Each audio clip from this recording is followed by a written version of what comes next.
That's up to you. Were all the quarterbacks, wide receivers to the top is what ended up making these trades possible, pushing everybody down to 40 years? Yeah, they could. I mean, it could have helped. Sure. Just based on the numbers, you mean? Yeah. Right. Yeah. Did you expect to have partners at that point to get out? We had talked going into it. We thought there'd be a number of teams. We didn't know where the quarterbacks were going to go. We thought there'd be a number of quarterbacks down in the bottom. But we knew there were. Yeah. So we kind of projected that before we went in. But we didn't know that people would be moving for. We didn't know who the people would be moving for, and so we had several numbers left, and then it just made sense based on where we were. We didn't see the last one coming. I didn't think that was going to happen. I thought we were going to pick, but the player was still available, so we didn't. And then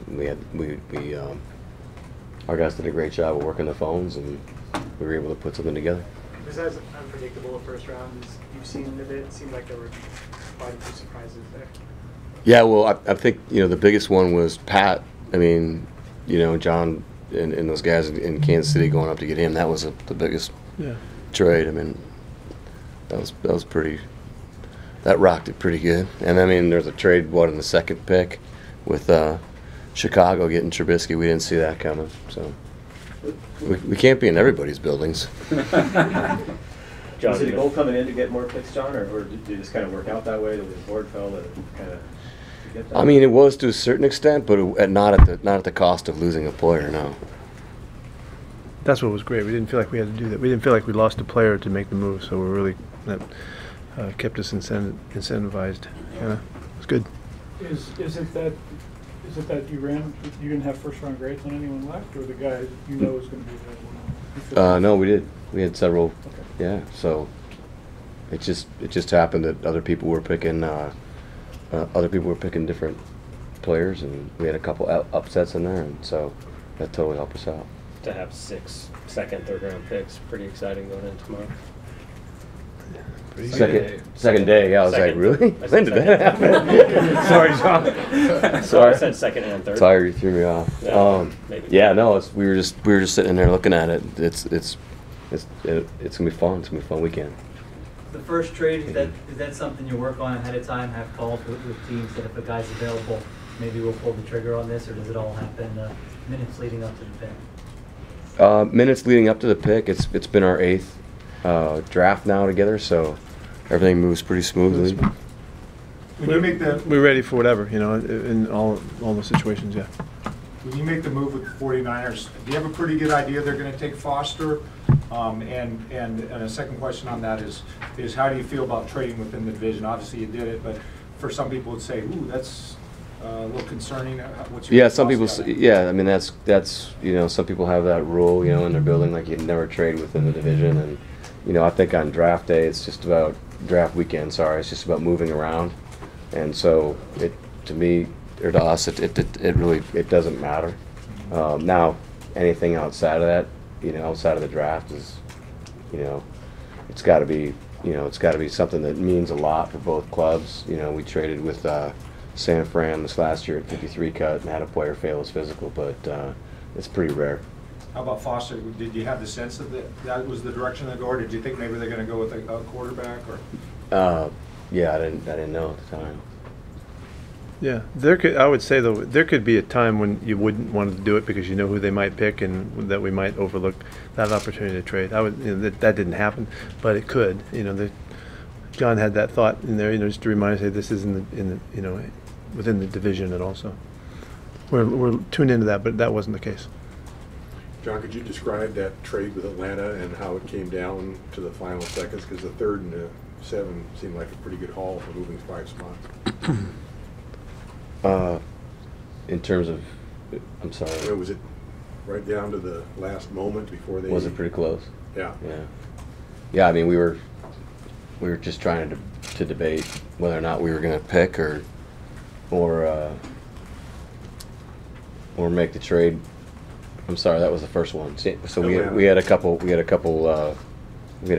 going right there, and with a couple teams, yeah.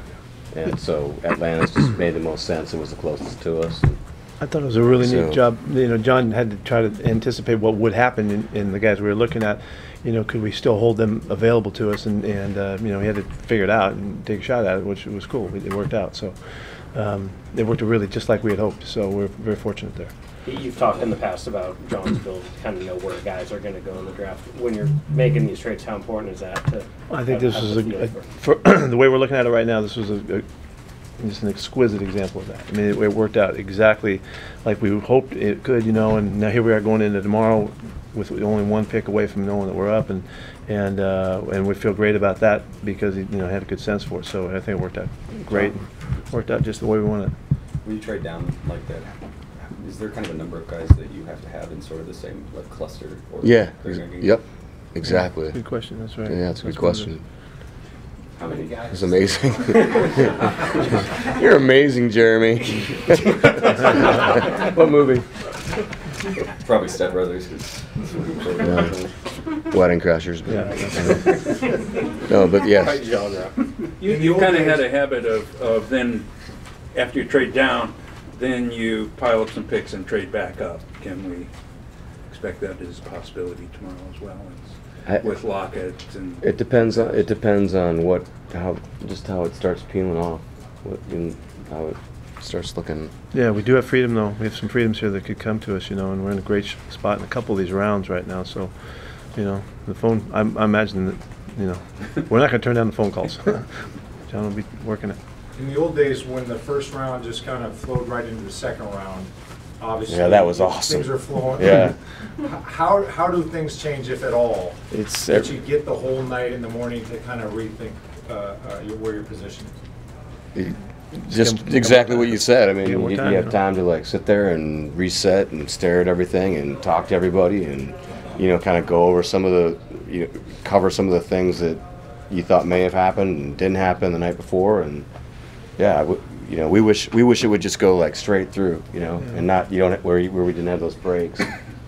Can you describe the level of talent that now remains in the second round based on your expectations or what you see? Are there a lot of people you graded as first round players that are now available in the second? Not tonight. I'm sorry. Can I call you in the morning? No. No. No, you can call. Just I hope you can respect that. We're just getting started, so I don't want to talk about what kind of grades we have on people. I know you guys are concentrating on what you're doing. Obviously, with a couple teams in the division, added some interesting defensive pieces there. Any kind of first thoughts on what San Francisco and Arizona did?